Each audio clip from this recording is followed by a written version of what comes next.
আসসালামু আলাইকুম ওয়া রাহমাতুল্লাহ।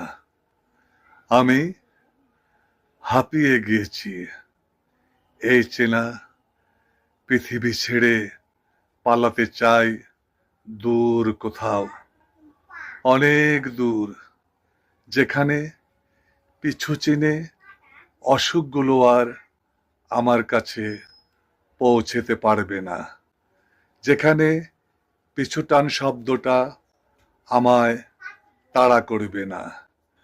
ক্লান্ত এই মন আজ মুক্তি চায়, দূরে কোথাও হারিয়ে যেতে ইচ্ছে করছে।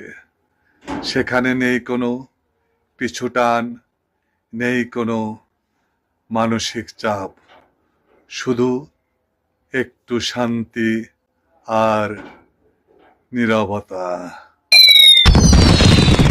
ধন্যবাদ।